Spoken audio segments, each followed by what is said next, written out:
Hi guys, Aaron here with Ghost Raptor Gaming and Guns. First of all, I'd like to apologize for my hoarse voice. I have really bad seasonal allergies right now, so try to bear with me. If you like the content I've been putting out so far, remember to like, subscribe, share, and all that stuff, but above all, comment, because I want to know from you guys today, what's the weirdest gun you own and why did you buy it? Because I have something here that's kind of weird too. Now, the people that know me best know that I like historically interesting firearms, mechanically interesting firearms, and military collectors kind of firearms. So today, I actually have something that checks all of those boxes. This right here is the 1895 Nagant Revolver. Now, we'll go over a few rough facts about it, and then we'll go into detail in the review, but first of all, full transparency. What is my relationship with the Russian military? I don't have one. I've never even been to Russia. I don't think I've ever really talked to anybody from Russia, so there's that.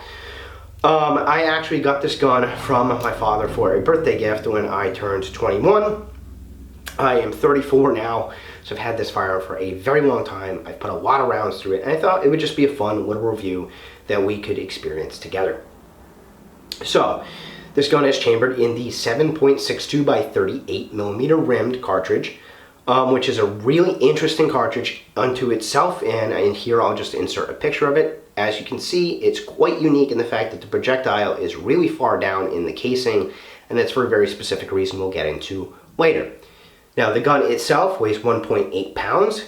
It is a double action, single action revolver with a 7-shot cylinder, a 4.5-inch barrel, and it has very kind of traditional sights with a typical bluing. So let's get right into it and let's talk about the sights.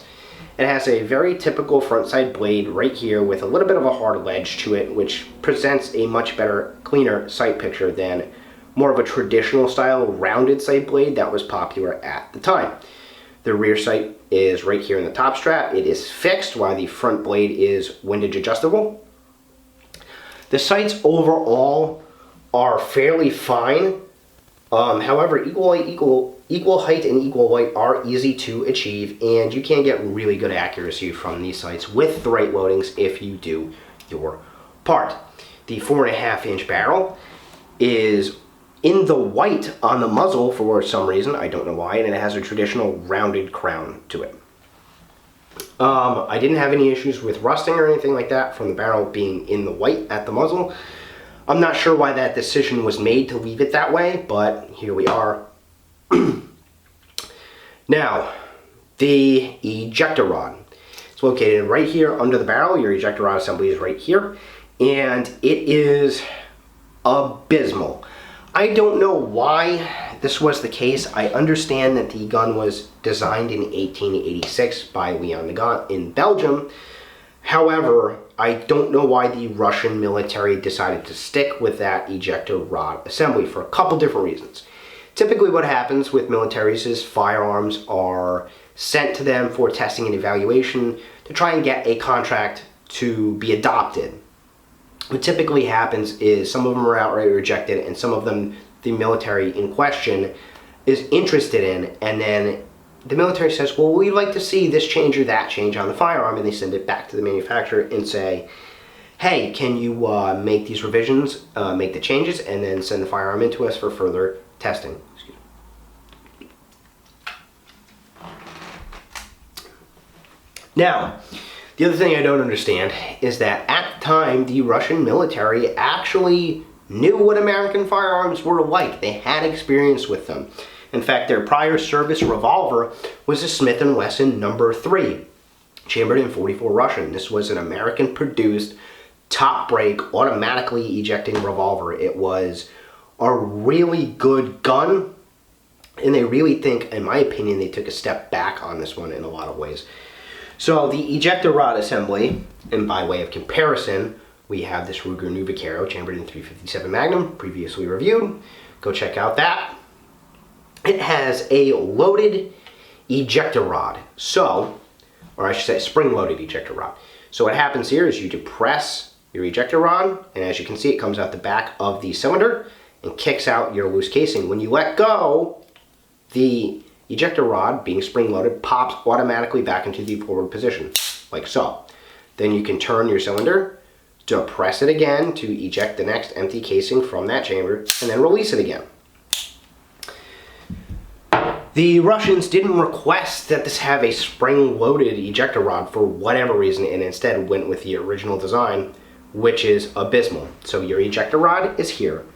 It's rounded, it's checkered, and it's all manually operated. So to operate this, you turn it to the right side of the firearm, and then you pull it forward.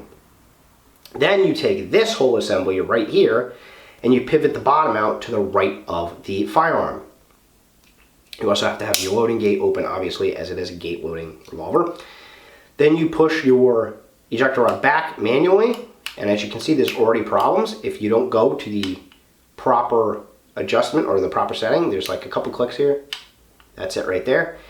If you don't do that, it'll hit the cylinder face. If you do it, you can push it all the way back and kick out your casing. However, note where the ejector rod ends up on that assembly. It is completely flush with it, and if you're not careful, you can pinch your fingers in there really bad and you will get a blood blister from that. I guarantee it. I've done it a bunch of times on this guy already.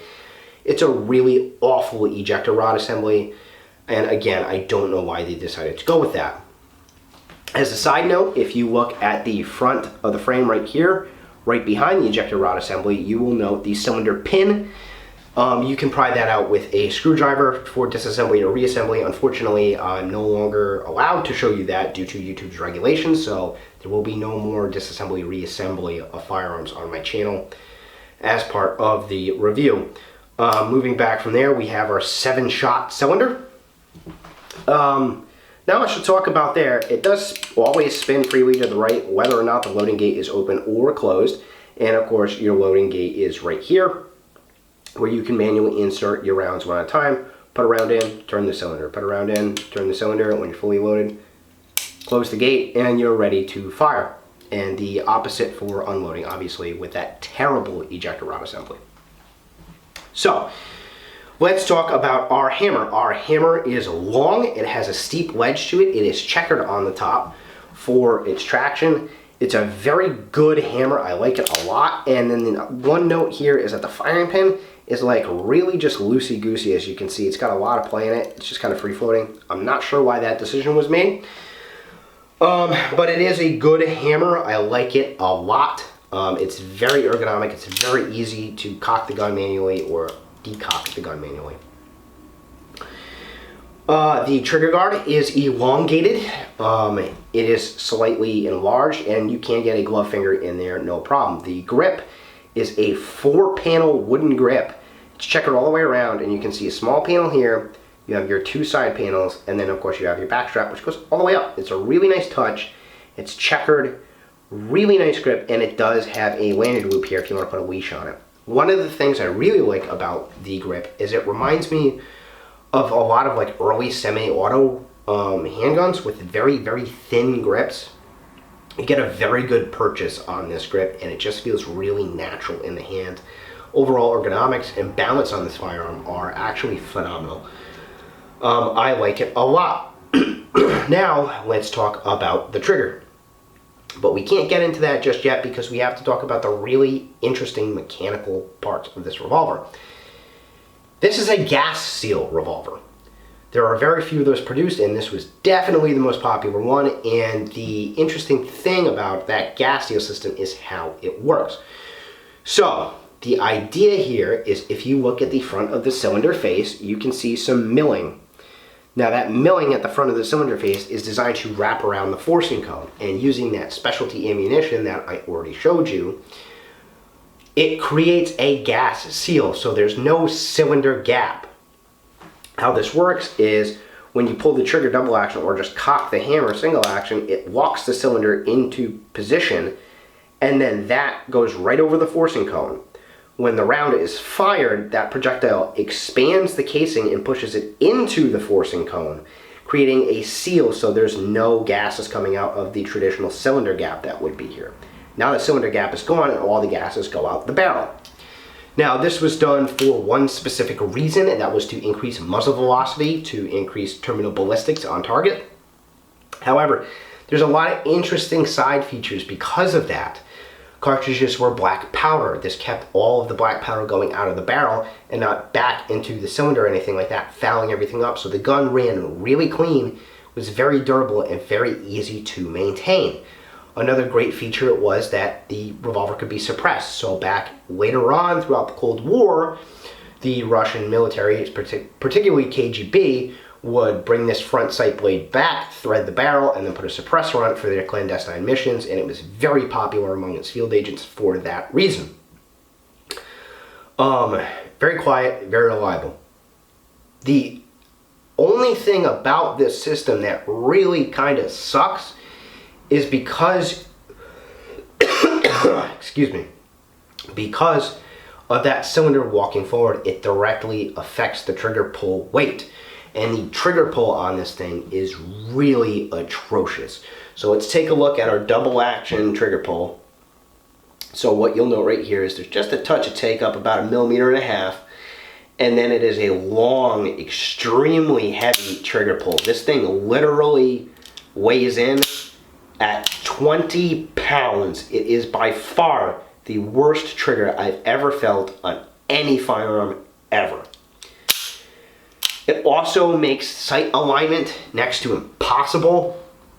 And again, accuracy is basically nil at distance with this guy. The double action mode should be exclusively used for up close and personal encounters, and by that I mean like 3 yards and in, relegating it to like kind of a belly buster, as guys used to call revolvers, like snub nose revolvers. That's about it. I mean, you'll put the rounds into the torso at that distance from the hip, but don't expect great accuracy. So you can basically forget about double action altogether unless you're in that very close proximity kind of threat. Single action is much better. There is virtually no take up at all. You do have a nice crisp trigger, nice clean break, but it does clock in right at 10 pounds. So it is a fairly heavy single action trigger. But overall, you can get good accuracy with the proper loadings. Now, let's get reliability out of the way real quick before I get into accuracy. Reliability was 100%. Okay, I have thousands of rounds through this gun. I've never had an issue with it. So, let's get into accuracy. Now, the other mechanically interesting thing about this firearm is it can chamber 4 different rounds. You have your 7.62 Nagant cartridge, which it's designed for, 32 H&R Magnum, 32 Smith & Wesson long, and 32 Smith & Wesson. And they all perform slightly different in this firearm for different reasons, but mostly what you're going to know is accuracy. The shorter the case, the less accurate the gun is. The longer the case, the more accurate the gun is. So all the accuracy testing done was at 7 yards standing, single action. This double action, again, is really impossible to maintain. 32 Smith & Wesson being the shortest overall cartridge and the weakest overall cartridge in terms of as far as terminal ballistics goes. Really weak. It did give me about 3-inch groups at 7 yards standing, so less than stellar accuracy and no recoil or anything like that because it's such a small cartridge, but you would definitely struggle to put down a threat with that kind of cartridge. And again, the accuracy really suffered a lot. Next up was the 32 Smith & Wesson long, and the accuracy I typically got out of any loading in that chambering was, of course, 2-inch groups at 7 yards standing. And again, that round is right on the bleeding edge of a self-defense cartridge, so I wouldn't necessarily recommend it, but it is reasonably accurate. 32 H&R Magnum produced 1-inch groups at 7 yards standing, and all of those that cartridge and the other 32 cartridges, unfortunately, you lose that cylinder seal, so you do get gases coming out the side. Keep that in mind. But accuracy is quite good, and the overall terminal ballistics of 32 H&R Magnum, as well as the 7.62 Nagant, are pretty much on par with each other, which is to say their velocity, their expansion, their terminal ballistics, all that stuff is pretty good. It's right on par with a good 38 Special Plus P loading. So it's no slouch when it comes to your stopping power. 32, again, not 32, 7.62 Nagant, the cartridge the gun is designed for, Same thing. Overall, very similar to 32 H&R Magnum in terms of performance, and 1-inch scoops were easy to achieve, but you did get the proper gas seal. So the gun is accurate, particularly in single action mode. If you have the right loading and you know what to do, it's really interesting that you can suppress it. It's really interesting that you can load so many different cartridges into the gun and use it. It is reliable. What's it like to carry? Believe it or not, I did carry this gun as part of the review. I carried it on a pancake holster at the 4 o'clock position, as well as in an appendix holster, obviously at my appendix. Not terribly uncomfortable, easily concealed, believe it or not. I didn't feel like I was undergunned at all with this gun. Again, you've got to use it in single action mode only to achieve the desired result. However, I mean, it's accurate, it's reliable, it has good, the round it's designed for has terminal ballistics, as well as the ability to use 32 H&R Magnum and those other rounds is great. So if you're a prepper, it's awesome. Would I buy it? Maybe like 10 or 15 years ago, you could get these guys for literally, like the Russian ones were like $100, and there were a couple other countries that made their own version. I think it was like Hungary and Yugoslavia made versions of it that you could get for like $90. Ammunition was cheap and readily available. Now, not so much. These guns are hard to find. The ammunition is harder to find. It is pretty expensive. Now they run for about $350 to $500 depending upon the condition of the firearm, who produced it, where you buy it, etc., etc.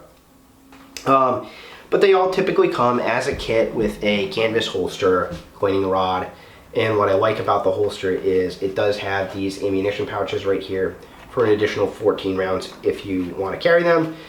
On a belt holster you can, it does have belt loops here. So overall, the loadout is good. It did come with a lanyard and a disassembly tool, which is like a takedown screwdriver. It's very interesting, but any flathead screwdriver will do to take it apart. You know, very mechanically interesting, very reliable, very accurate, very durable. You know, comes as a complete kit typically.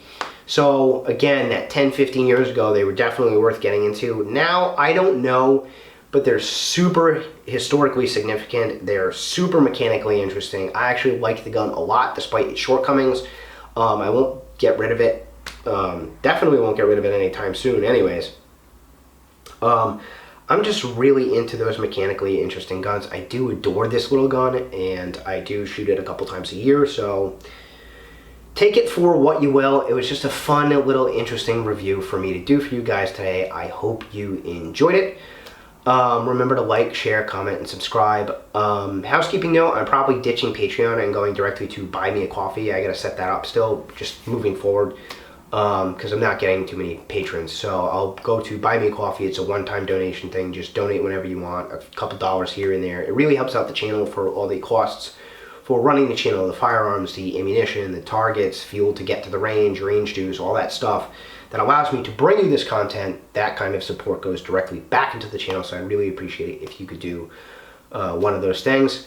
I'll let you know how it goes in the future. And coming up, I do have a no commentary playthrough of Metro 2033. I'm really excited for that one, especially since we just did a review on a Russian firearm. And I do have a couple more Russian firearms that I will be doing reviews on in the future, so stay tuned for those. Keep an eye out for them. They're going to be coming up. I hope you enjoy the gaming content that I'm going to be coming out with soon. This has been Aaron with Ghost Raptor Gaming and Guns. You guys have a nice day.